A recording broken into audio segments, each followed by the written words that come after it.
उनको धार्मिक ग्रंथ देकर इतना प्रचारित किया गया कि जनता के आम आदमी के दिमाग में भर दिया गया कि वो ईश्वर का आदेश है। अगर याज्ञवल्क्य की स्मृति में, नारद स्मृति में या मनुस्मृति में लिखा गया कि शूद्र वेद मंत्र सुन ले तो उसके कान में पिघला हुआ शीशा डाल दो, वेद मंत्र बोले तो जीभ उसकी काट दो। और राजाओं को यह आदेश दिया गया कि धर्म का आदेश है, ईश्वर का आदेश है, इसको इम्प्लीमेंट करना आपका कार्य। पूज्य विप्र सकल गुणहीन नाहि शूद्र गुण ज्ञान प्रवीणा। मतलब ब्राह्मण की पूजा करिए चाहे वो कितना भी गुणहीन हो, कुछ भी करता हो, कितना भी अपराध करता हो, उसका कैसा भी चरित्र हो, लेकिन उसकी पूजा करना चाहिए। शूद्र की पूजा नहीं करनी चाहिए, उसका सम्मान नहीं करना चाहिए चाहे वो कितना भी गुणवान। मोहन भागवत हमारे मौर्य जी के हुंकार बनने से मजबूर हो गए, उनको कहना पड़ा कि वर्ण व्यवस्था भगवान ने नहीं बनाई, वो जो है पंडितों ने बनाई। तो ये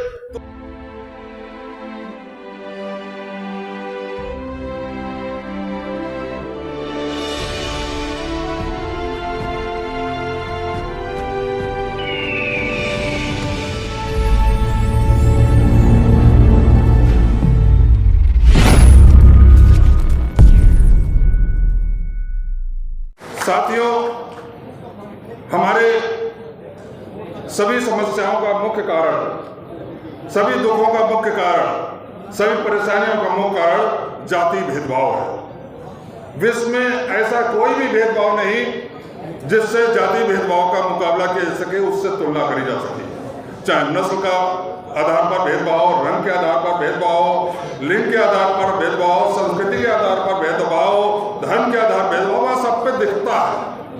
रंग के आधार पर काला गोरा दिखता है, नस्ल के आधार पर अलग अलग दिखते हैं, लिंग के आधार पर दिखते हैं, संस्कृति के आधार पर दिखते हैं, पहनावे से दिखते हैं। लेकिन जाति भेदभाव ऐसा है जहां पर रंग भी एक होगा तब भी भेदभाव होगा।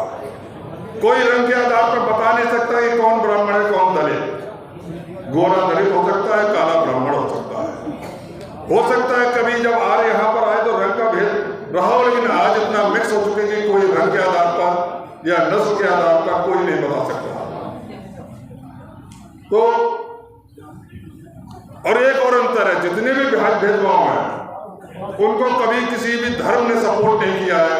ये जाति भेदभाव ऐसा है जिसका कि धर्म जो है, धर्म के आधार पर या धर्म की आड़ लेकर जो ग्रंथ रचे गए हैं उनके द्वारा इसको समर्थन किया गया है।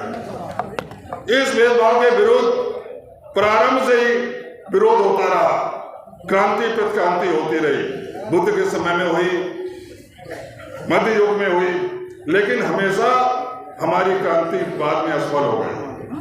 तथागत बुद्ध ने अपना संदेश दिया था मानवता पर आधारित, और पूरा देश उनके संदेश को मानने लगा था। और कहा जाता है कि सम्राट अशोक के समय में पूरा देश बौद्ध में था, मतलब कि यहाँ की 80% से ज्यादा जनसंख्या बुद्ध को मानने वाली थी। लेकिन जब पुष्यमित्र के समय में मनुस्मृति लिखी गई, पाराशर स्मृति लिखी गई, नारद स्मृति लिखी गई, याज्ञवल्क्य स्मृति लिखी गई, तो बुद्ध का जो बताया हुआ संदेश फेल हो गया, मतलब उसका प्रभाव खत्म होता चला गया। क्यों? इसलिए कि तथागत बुद्ध ने यह नहीं कहा कि जो मेरा संदेश है वो ईश्वर का आदेश है। उन्होंने अपने को भी मनुष्य माना, और वहीं पर जो स्मृतियां लिखी गई उनको धार्मिक ग्रंथ देकर इतना प्रचारित किया गया कि जनता के आम आदमी के दिमाग में भर दिया गया कि वो ईश्वर का आदेश है। अगर याज्ञवल्क्य की स्मृति में, नारद स्मृति में या मनुस्मृति में लिखा गया कि शूद्र वेद मंत्र सुन ले तो उसके कान में पिघला हुआ शीशा डाल दो, वेद मंत्र बोले तो जीभ उसकी काट दो। और राजाओं को यह आदेश दिया गया कि धर्म का आदेश है, ईश्वर का आदेश है, इसको इम्प्लीमेंट करना आपका कार्य है। इसी प्रकार जब मध्य युग में निर्गुण आंदोलन आया, गुरु नानक, कबीर, संत रविदास ने उसका नेतृत्व किया। कबीर ने बोला जाति न पूछो, साधु की पूछ लीजिए ज्ञान, मोल करो तलवार का पड़ी रहन दो म्यान। संत रविदास ने कहा बावन को मत पूजिए, जो होवे गुणहीन, पूजो चढ़ चंडाल के कर गुण ज्ञान फिरी। लेकिन ये महापुरुषों के लोग के विचार भी, उनके वचन भी बाद में समाज पर अपना प्रभाव धीमे धीमे खत्म होता चला गया, क्योंकि इन्होंने भी ये नहीं कहा कि जो मैं बोल रहा हूँ वो ईश्वर का आदेश है। वहीं तुलसीदास जी ने एक ग्रंथ लिखा रामचरितमानस, महाकाव्य लिखा, राम और लक्ष्मण रावण की लड़ाई पर लिखा, और उसमें लिखा पूज्य विप्र सकल गुणहीन नाही शूद्र गुण ज्ञान प्रवीणा। मतलब ब्राह्मण की पूजा करिए चाहे वो कितना भी गुणहीन हो, कुछ भी करता हो, कितना भी अपराध करता हो, उसका कैसा भी चरित्र हो, लेकिन उसकी पूजा करना चाहिए। शूद्र की पूजा नहीं करनी चाहिए, उसका सम्मान नहीं करना चाहिए चाहे वो कितना भी गुणवान हो।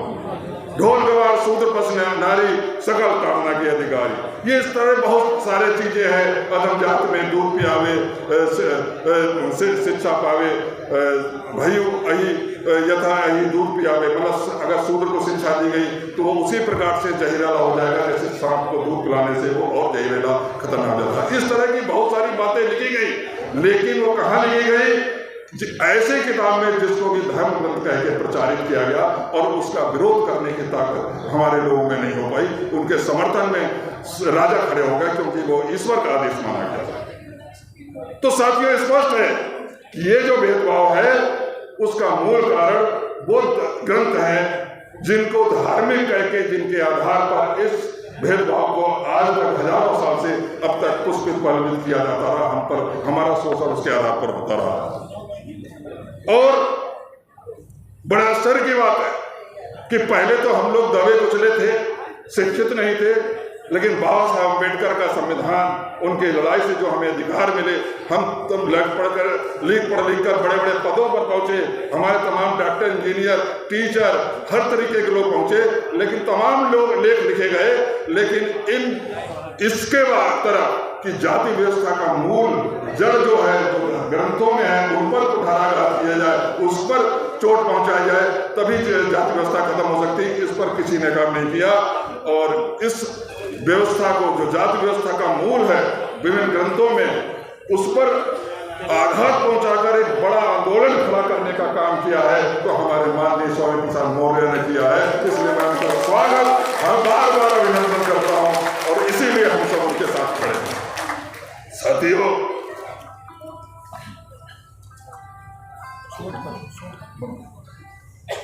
साथियों, ऐसा नहीं है कि जाति भेदभाव पहले था आज खत्म हो गया।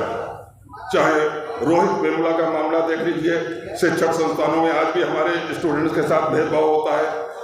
आप दफ्तरों में देख लीजिए, ऑफिसों में देख लीजिए किस प्रकार का भेदभाव है। हाथरस की घटना सबको याद होगा, किस प्रकार से एक दलित बच्ची को जिसके साथ बलात्कार किया, उसको जान से मारने का प्रयास किया गया और बाद में जब अस्पताल में उसकी डेथ हुई तो उसको रातों रात बिना उसके परिवार की मर्जी के उसको जिला प्रशासन ने जला दिया।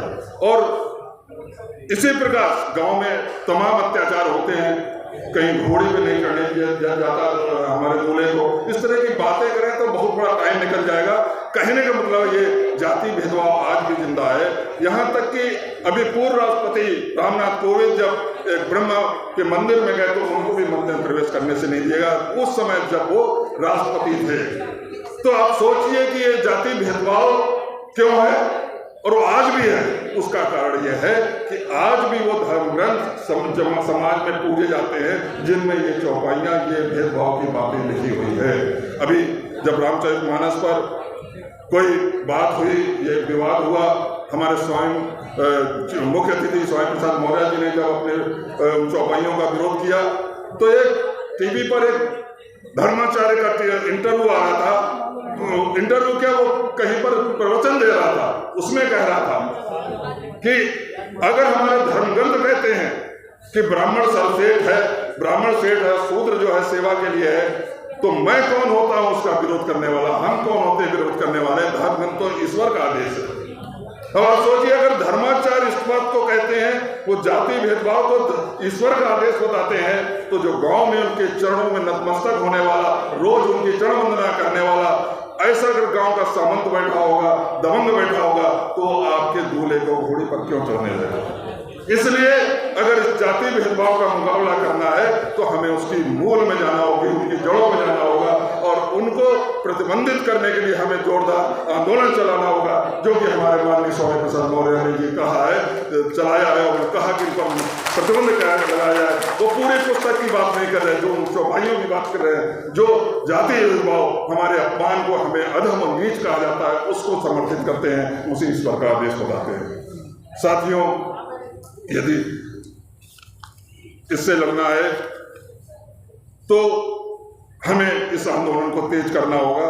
और हम ये संभव है क्योंकि आप देखिए हमारे मुख्य अतिथि स्वामी प्रसाद मौर्य जी ने एक हुंकार भरी और उससे जो चिंगारी बहुजन समाज में आई है उसी से ही वो बौखला गए। गीता प्रेस ने पहली बार उनके हुंकार भरने के प्रभाव से नई रामचरितमानस लिखी, उसकी कापियां पब्लिश की गई जिसमें कि ताड़न का अर्थ शिक्षा बताया। एक अलग चीज है कि उसकी व्याख्या सही नहीं कर पाते। मोहन भागवत हमारे मौर्य जी के हुंकार भरने से मजबूर हो गए, उनको कहना पड़ा कि बड़ व्यवस्था भगवान ने नहीं बनाई, वो जो है पंडितों ने बनाई। तो अब ये चिंगारी जगाई है स्वामी प्रसाद मौर्य जी ने, हमारे मुख्य अतिथि ने। अगर बहुजन समाज उनके साथ पूरा खड़ा हो जाए तो चिंगारी आग बन जाएगी और ये हिंदू राष्ट्र का सपना खतरे में हो जाएगा, नष्ट हो जाएगा, हवा में हो जाएगा। इसलिए हमें अपने मौर्य जी का साथ देना है।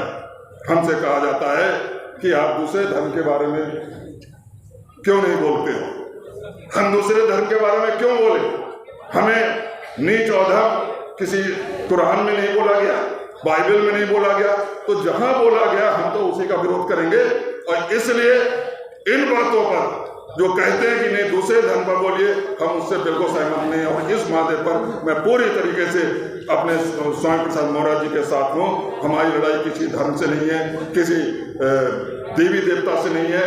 हमारी लड़ाई उन धर्म ग्रंथों को बहाना बनाकर जो हमें अधम नीच कहा जाता है, जाति विधवा कहा जाता है, उसका विरोध करना है। उसके लिए हम खड़े हैं। आप किसी वर्ग को सम्मानित कहते हैं, किसी जात को सम्मानित कहते हैं, पूजिए विप्र सकल घुमिना, हमें कोई प्रॉब्लम नहीं है। लेकिन जब हमारी प्रॉब्लम तब शुरू होती है जब आप उसकी दूसरी लाइन बोलते हैं, ना ही सूर गुण ज्ञान घुमिना, मतलब आप अपने को ऊंचा उठाओ लेकिन हमारी कीमत पे क्यों हमें नीचा देकर क्यों उठा रहे हो। इसलिए हमें इसका विरोध करना है।